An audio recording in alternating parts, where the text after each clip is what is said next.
on va déjà préparer nos tissus. Alors le tissu principal, on va découper une bande qui fera 58 cm sur 16 cm et demi.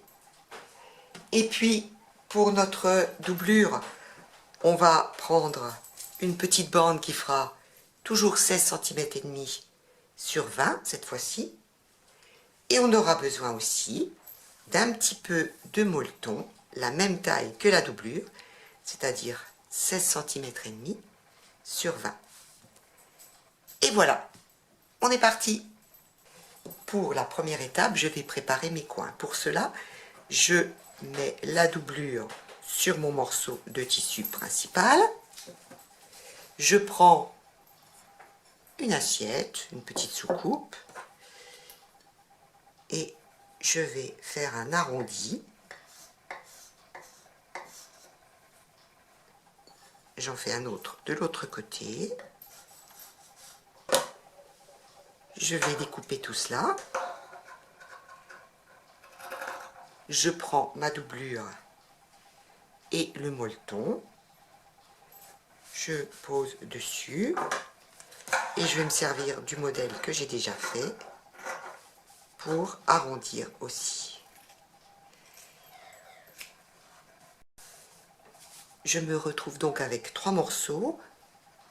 Mon morceau principal, mon morceau de doublure et mon morceau de molleton. Sur l'envers de notre grande bande de tissu, on va tracer un trait à 9 cm du bord, encore un autre à 9 cm, le suivant on va le tracer à 10, et celui-là aussi à 10. Donc 9, 9, 10, 10. Ensuite, on va plier envers sur envers, comme ceci. Et puis, on va faire la même chose avec nos autres plis. Voilà ce que l'on va obtenir. Et on va bien aplatir tout cela au fer à repasser.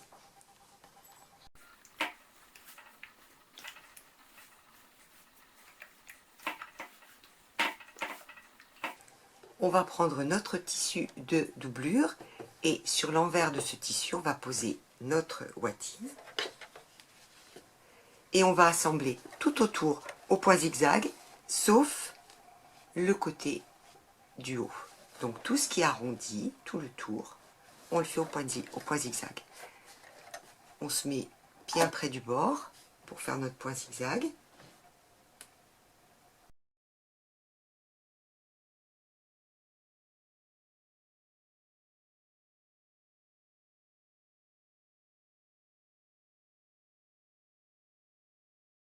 Voilà, la doublure a été bien prise avec le molleton, sauf la partie du haut. Maintenant, je vais prendre mon grand morceau de tissu, j'avais marqué les plis, je le retourne sur l'endroit, je retourne bien au ras ici. Voilà, j'ai donc 1, 2 et l'arrondi.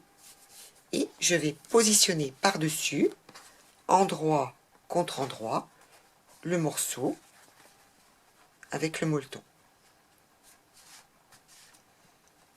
Je vais épingler le tout.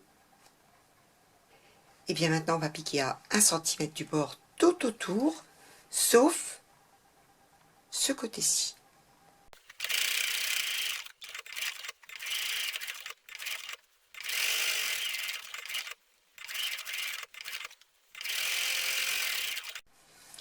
Voilà ce que l'on obtient. On va retourner en 2 étapes. Premièrement, pour mettre tous nos tissus sur l'endroit. Donc je retourne ma pochette.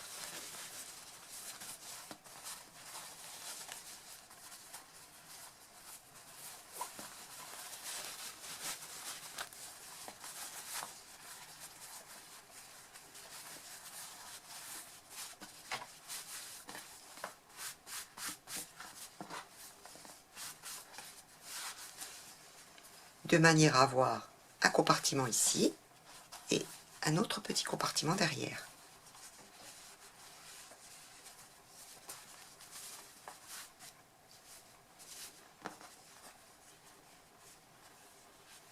J'ai donc un compartiment devant, un compartiment derrière.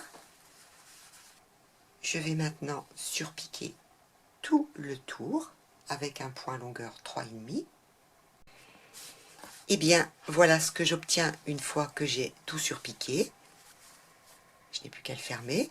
Là j'ai fait la même chose mais avec un tissu de doublure un petit peu moins épais que du jean.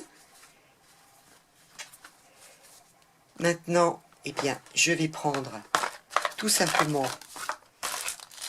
pour terminer des petits boutons pression que je vais bien positionner au milieu pour fermer ma petite pochette. Et bien voilà, la petite pochette est terminée.